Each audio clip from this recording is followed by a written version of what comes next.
En esta lección veremos dos cosas: la introducción a Génesis y la creación. El libro del Génesis nos enseña sobre el origen de todos los seres vivos. Génesis también enseña sobre el significado de la humanidad en la creación. Por lo tanto, si queremos conocer nuestra historia de origen, debemos dedicar un tiempo a las secciones iniciales del Génesis. El primer libro de la Biblia se llama Génesis. Este título significa comienzos, y en el libro de Génesis nos dice cómo Dios hizo las cosas al principio para ayudarnos a entender cómo deben funcionar las cosas ahora. O para decirlo de manera precisa, Génesis nos dice cómo fue para que podamos entenderlo como es hoy. Esta es la clave del libro de Génesis. Al llegar a los diversos temas de este libro, hágase esta pregunta: Dios, ¿cómo hiciste que esto funcionara? ¿Y cómo me ayuda esto a comprender mi condición actual? El Evangelio de Mateo nos da un ejemplo de cómo el Génesis ayuda a comprender el cómo deberían ser las cosas. Imagine ese momento en Mateo 19, cuando las personas se acercaron a Jesús y le hicieron preguntas sobre el matrimonio. Jesús básicamente les dice que si quieren entender el matrimonio como debe ser, necesitan ver cómo Dios lo diseñó en Génesis. El tema de la creación también es una parte importante de este libro. En la Biblia, la creación es el concepto mismo de establecer, preservar y a menudo restablecer del quebrantamiento. Un mundo funcional, un mundo que representa el orden divino. El acto de la creación habla de la capacidad de Dios para traer vida donde no hay, para traer un orden fructífero de los desechos vacíos. Como ejemplo, considere el momento en que el rey David fracasa miserablemente y ora en el Salmo 51, versículo 10. Crea en mí un corazón limpio, oh Dios, y renueva un espíritu recto dentro de mí. David anhelaba un acto de creación divina dentro de su propio corazón corrupto, una reconstitución del orden divino dentro de él.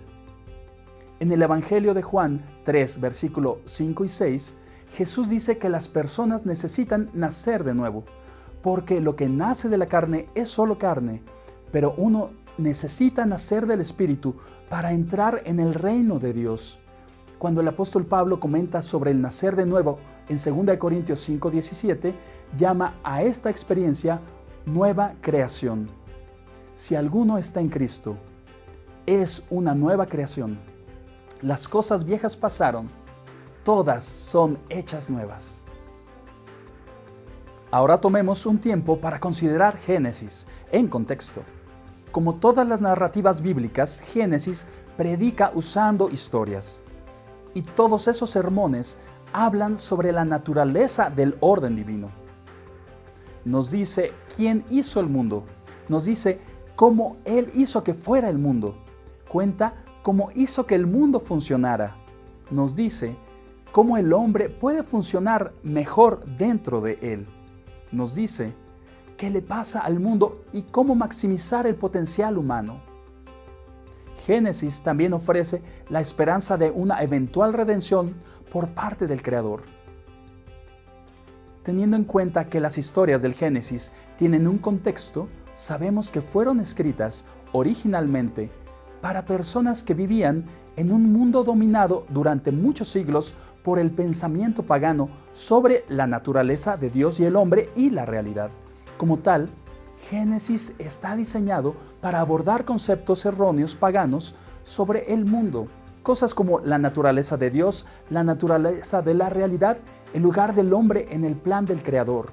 Al corregir el punto de vista pagano, la Biblia se abre al enseñar que solo hay un santo creador de todos, que desea una conexión con su creación, que fue diseñada con un propósito intencional.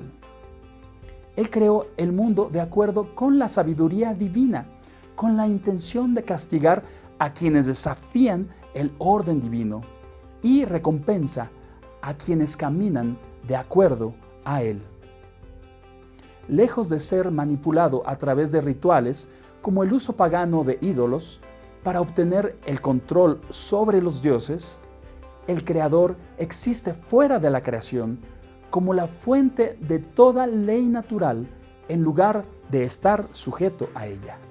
Lejos de conectarse con el adorador a través de portales espirituales como ídolos de madera y piedra, oro y plata, Dios hizo al hombre para hacer su imagen lleno de su Espíritu Santo. Por lo tanto, Dios hizo al hombre para representar el gobierno de Dios en la creación como un gobernante obediente y sometido a Dios. El hombre es el instrumento predilecto de Dios para llevar la creación a su objetivo. La humanidad está destinada a encontrar su verdadero significado y propósito al caminar en perfecta armonía con su Creador. Ahora, considerando esto, cuando lea Génesis, pregúntese, ¿qué me dice este texto sobre Dios, el hombre y la realidad? ¿Qué me enseña este texto sobre cómo vivir en el mundo de Dios? ¿Qué aprendo sobre el presente de esta historia sobre el pasado? Como se señaló anteriormente, una de las cosas que enseña Génesis es sobre lo que está mal en el mundo. Cualquiera que esté prestando atención reconoce que hay algo imperfecto en la interacción humana con la creación. El mal, la corrupción, la enfermedad y la muerte, la brutalidad humana y los desastres naturales parecen estar en todas partes, estropeando la experiencia humana. Esto nos lleva a una pregunta importante. ¿Cómo llegamos aquí? ¿Cómo hay tanta maldad cuando Dios lo hizo todo muy bien al principio? Dios creó a la humanidad para ser portadores de su imagen en el mundo, llenos de su Espíritu Santo, reinando sobre la creación como su representante, caminando en armonía con Él y cumpliendo sus propósitos para ellos en ese orden creado. Génesis 3 revela cómo esta pintoresca escena es aparentemente desviada por la serpiente y el pecado. En cuanto a la serpiente, de quien Apocalipsis 20:2 describe al dragón, la serpiente antigua, que es el diablo y Satanás, da un golpe a las intenciones de Dios y aleja a Adán y Eva de su comisión al desafiar la bondad y la veracidad de Dios y apelando a su pobre egoísmo. Ellos caen en la tentación y de la gracia, son expulsados del jardín y sufren las consecuencias de su pecado. Luego, transmiten sus corazones rebeldes a sus hijos y a los hijos de sus hijos, hasta que la propia redención de Dios se manifiesta a la humanidad a través de la simiente de la mujer, revirtiendo la maldición. Un adelanto de esta redención prometida se ve en Génesis 3:15. Y pondré enemistad entre ti y la mujer, y entre tu simiente y su simiente. Él te herirá en la cabeza, y tú le herirás en el talón. Debido a que la humanidad fracasó en la crisis del pecado, hay muchas consecuencias en el mundo real. En el capítulo 4 hay un conflicto violento entre dos de los muchos hijos de Adán y Eva, Caín y Abel. El patrón de los injustos, odiando y golpeando a los justos, es un patrón común para la interacción humana. En Génesis vemos el conflicto como era al principio, por lo que entenderemos el conflicto como es hoy. Conflicto entre individuos, familias, enemigos, extraños, naciones, incluso entre los mejores hombres. El conflicto permanece cuando la voluntad egoísta de cada persona se cruza con la voluntad egoísta de todos los demás. En los capítulos 6 al 9 de Génesis, Dios nos habla de la catástrofe como fue al principio, por lo que entenderemos la catástrofe como lo es hoy. Los hijos de Adán y Eva crecen tan desenfrenados en su egoísmo que su misma presencia en la creación amenaza el final divino de la creación. Por tanto, Dios decide erradicar lo irredimible y reconstruir el orden creado con un nuevo Adán y un nuevo mundo. Dios trae un gran diluvio sobre la humanidad, salvando a un solo hombre y a su familia inmediata, Noé. Dios establece este orden mundial con algo extra, la ley. Dios da la ley como un regalo a la humanidad para evitar que la raza humana alcance el punto de volverse a hacerse irredimible.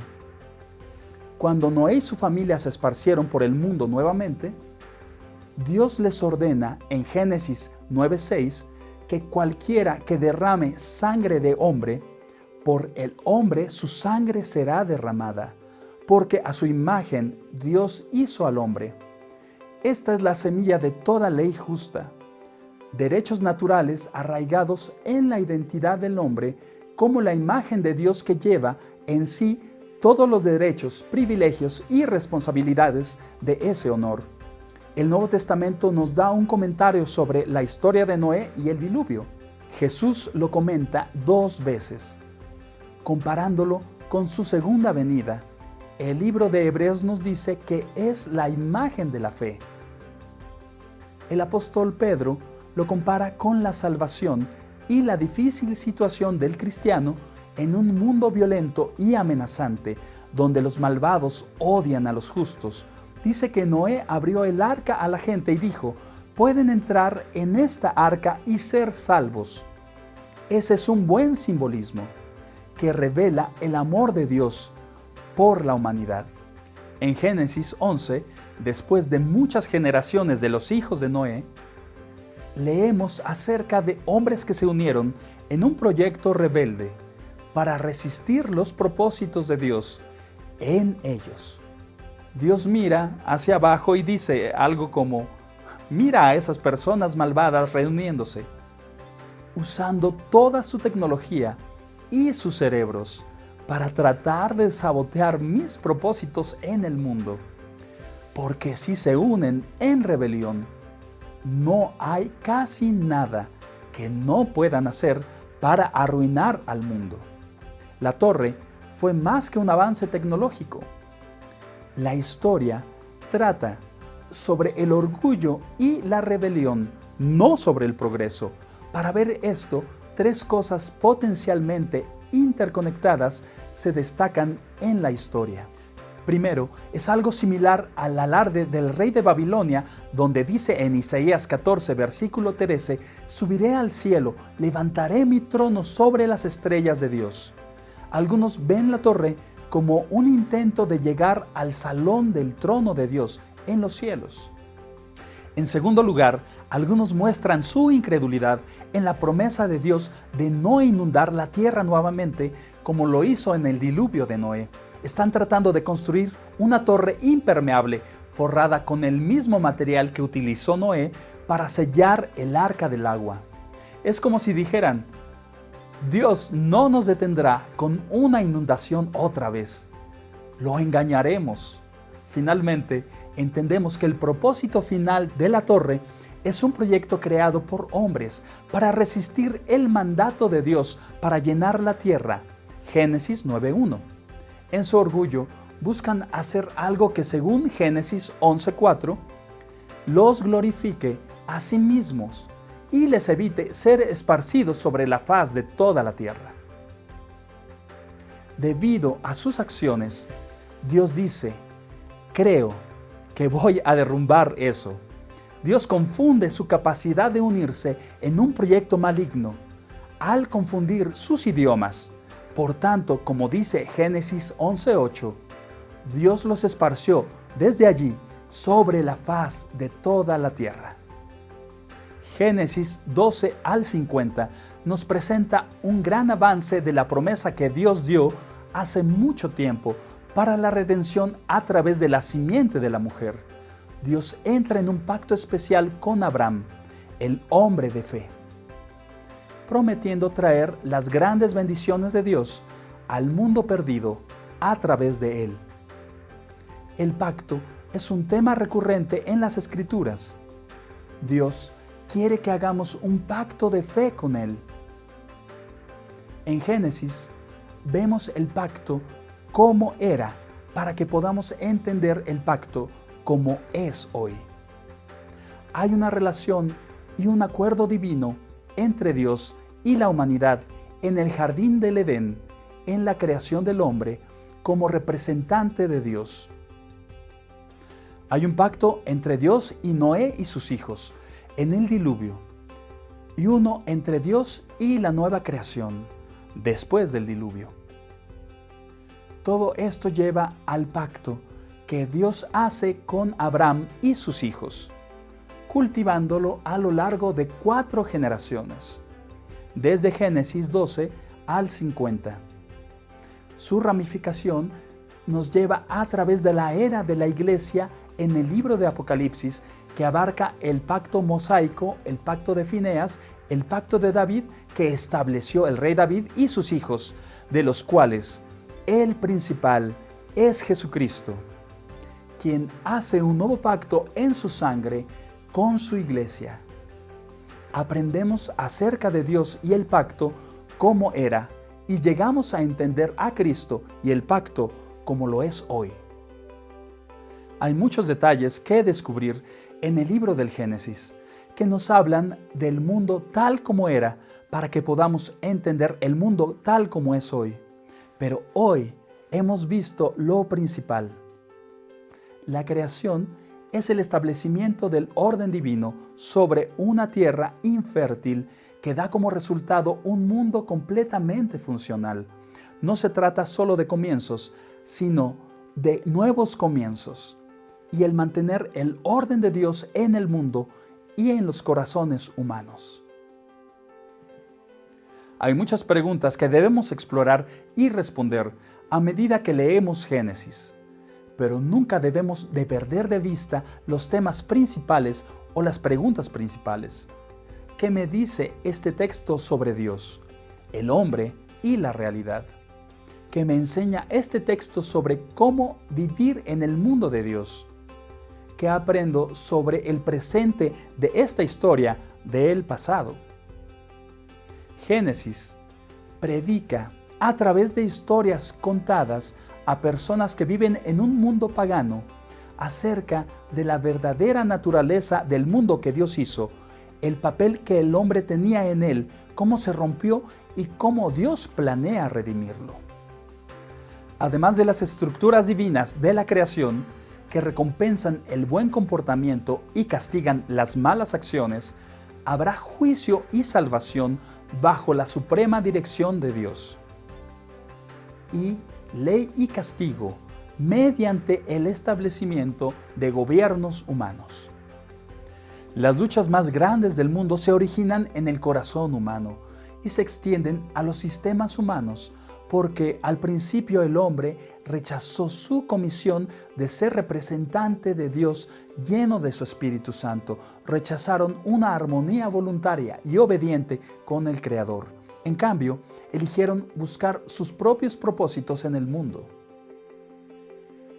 Aún así, Dios tiene la intención de cumplir sus propósitos en la creación a través del hombre, enviando a su Redentor como simiente de la mujer a los hombres para lograr una humanidad restaurada que hará la completa voluntad de Dios y llevará la creación al fin previsto. Ese plan de redención da un gran avance para la creación de Israel por parte de Dios a través de los hijos del profeta de la gran fe, Abraham. Dios muestra su carácter, voluntad y propósito al hacer convenios con los hombres que los lleva a su plenitud prevista en la creación, llegando a Jesús el Cristo, Hijo encarnado de Dios, el Redentor de la humanidad y de la creación. ¿Conoce al Salvador? ¿Es parte de su plan de redención para el mundo? Si es así, alabe al Señor. ¿Sigue luchando por la vida atrapado dentro de un patrón de metas egoístas? Si es así, clame al Salvador hoy. Busque su perdón, misericordia y transformación. ¿Qué dice la Biblia sobre los orígenes? La Biblia enseña que Dios creó los cielos y la tierra. Dios hizo al mundo bueno y estableció que la humanidad sería la portadora de la imagen de Dios. Pero, como hemos visto, la creación más importante es la creación de un corazón nuevo y una vida nueva que Dios quiere crear en cada uno de nosotros. Gracias por unirse a nuestro estudio. Nuestra oración es que ustedes sean nuevas criaturas en Cristo y que Dios ahora los esté moldeando y convirtiéndolos en un hermoso ejemplo de su obra.